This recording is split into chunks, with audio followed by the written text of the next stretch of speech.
ദീപാവലിക്ക് ഉണ്ടാക്കിയ പലഹാരമാണ് കേട്ടോ. അപ്പോൾ വീഡിയോ കാണുമ്പോൾ അതെന്താണെന്ന് മനസ്സിലായല്ലോ.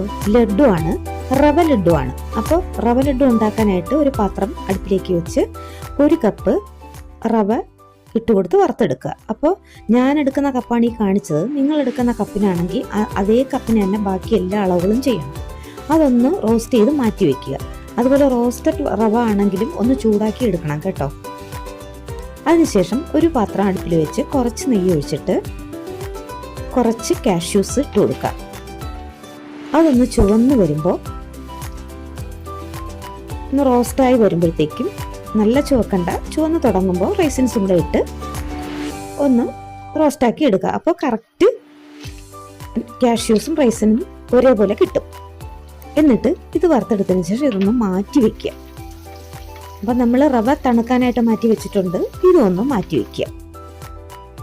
അപ്പോൾ ഇനി തണുത്ത റവ ഒരു ജാറിലേക്കിട്ട് അതിനകത്തേക്ക് 1.5 കപ്പ് പഞ്ചസാര, അതായത് ഞാൻ റവ എടുത്ത അതേ അളവിനാണ്, അതേ കപ്പിനാണ് എടുക്കുന്ന 1.5 കപ്പ് പഞ്ചസാരയും ഒരു 4-5 ഏലക്കയും കൂടി ഇട്ട് നന്നായി സൂപ്പർ ഫൈൻ പൗഡറാക്കി എടുത്തു വെക്കുക. സൂപ്പർ ഫൈൻ പൗഡറാക്കിയാലും റവയ്ക്ക് കുറച്ച് തരിതരിപ്പ് ഉണ്ടാവും.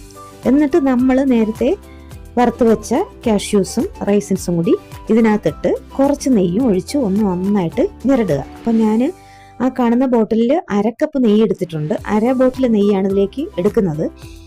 ഇതിന് ഇച്ചിരി നെയ്യ് കുറച്ചധികം ആവശ്യമുണ്ട്. അപ്പം നന്നായിട്ടൊന്ന് ഞെരടി എല്ലായിടത്തും പിടിപ്പിക്കുക. ആ മുഴുവൻ നെയ്യ് ഒഴിച്ചു കഴിഞ്ഞാൽ മുറുകിയില്ല എന്നുണ്ടെങ്കിൽ ഒരല്പം തിളച്ച പാല് ഇതിനകത്തേക്ക് ഒഴിച്ചു കൊടുക്കുക. അപ്പം ഞാൻ 1/2 ബോട്ടിൽ കൂടുതൽ നെയ്യ് ഇതിനകത്തേക്ക് ഒഴിച്ചിട്ടുണ്ട്. അപ്പോൾ ഒന്നൊരു മുറുക്കം കുറവുണ്ടെന്ന് എനിക്ക് തോന്നിയിട്ടുണ്ട്. അതുകൊണ്ട് ഞാൻ ഒരു ശകലം പാല് ഇതിനകത്തേക്ക് ഒഴിച്ച് നനയ്ക്കുന്നുണ്ട്. കണ്ടോ, അത്രയൊന്നും ഒഴിച്ചു കൊടുക്കണ്ട, ഞാനിപ്പോൾ ഒഴിച്ച അത്രയും അളവ് മതി. അപ്പോൾ അത് നന്നായിട്ട് മുറുകി വരും. മുറുകി വന്നതിന് ശേഷം നമ്മൾ ലഡുവിൻ്റെ ഉണ്ടകൾ പോലെ ചെറിയ ഉണ്ടകളാക്കി ഉരുട്ടിയെടുക്കുക. എളുപ്പമാണ് ഇത് ചെയ്യാൻ കേട്ടോ.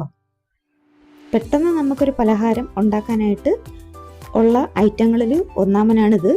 പെട്ടെന്ന് ഉണ്ടാക്കിയെടുക്കാൻ പറ്റും. എന്തെങ്കിലും വിശേഷ അവസരങ്ങൾ വരുമ്പോഴും ഗസ്റ്റ് വരുമ്പോഴും പെട്ടെന്ന് ഉണ്ടാക്കി അവരെ ഞെട്ടിക്കാൻ പറ്റുന്ന ഒരു പലഹാരങ്ങളിലൊന്നാണ്. സാധാരണ പലഹാരങ്ങൾ കൊടുക്കുന്നതിനേക്കാളും കുറച്ച് നല്ലതാണ്. അപ്പോൾ മുറുകി ഇങ്ങനെ കിട്ടും. അതിനുശേഷം ബാക്കിയിരിക്കുന്നതും ബോളുകളാക്കി ഇതുപോലെ എടുത്ത് നമുക്ക് ഇതുപോലെ ട്രെയിൽ വെക്കാം. അപ്പോൾ ഇതാണ് നമ്മുടെ ലഡു. എളുപ്പമാണ്, പെട്ടെന്ന്